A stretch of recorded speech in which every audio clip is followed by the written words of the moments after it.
गहरे जंगलों के बीच एक ऐसा गांव था जिसके बारे में लोग केवल किस्से कहानियों में सुनते थे। उस गांव का नाम था छायापुर। कहा जाता था कि यह गांव अचानक गायब हो गया था और जो भी वहां गया वह कभी वापस नहीं आया। लोगों का मानना था कि गांव पर किसी अज्ञात शक्ति का श्राप था।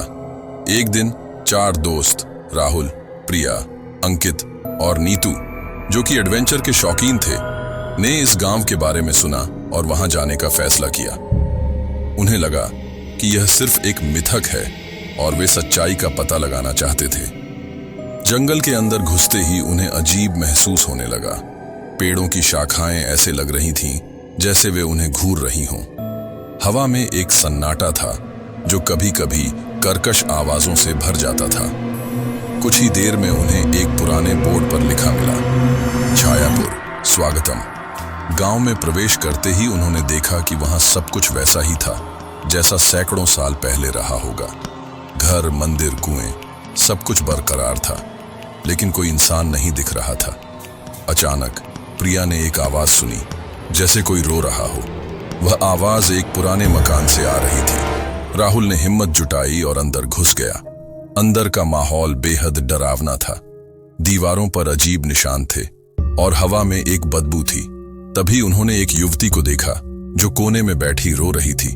उसने कहा, मुझे बचाओ, यहां से निकालो। जैसे ही वे उसकी मदद करने आगे बढ़े, युवती का चेहरा विकृत हो गया। वह एक डरावनी आकृति में बदल गई।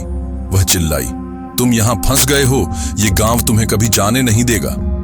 चारों दोस्त डर के मारे भागने लगे, लेकिन गांव की गलियां उन्हें वापस उसी जगह ले आती।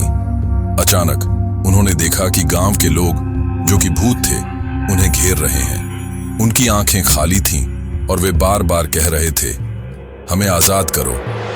तभी नीतू ने एक पुरानी किताब देखी जिसमें गांव के इतिहास के बारे में लिखा था। उसे पढ़कर पता चला कि यह गांव एक श्राप के कारण गायब हो गया था। यहां के लोगों की आत्माएं फंसी हुई थीं। श्राप तभी टूट सकता था जब कोई बाहरी व्यक्ति उनकी मदद करे। राहुल ने किताब में लिखे मंत्र को पढ़ा। अचानक गांव के लोगों की आत्माएं शांत हो गईं। गांव धीरे धीरे गायब होने लगा। चारों दोस्त जंगल में वापस आ गए। जब वे गांव से बाहर निकले तो उन्होंने पीछे मुड़कर देखा। वहां केवल घना जंगल था। छायापुर गांव फिर से गायब हो चुका था, लेकिन क्या वह सच में था या सिर्फ उनकी कल्पना? यह सवाल उनके मन में हमेशा के लिए बना रहा।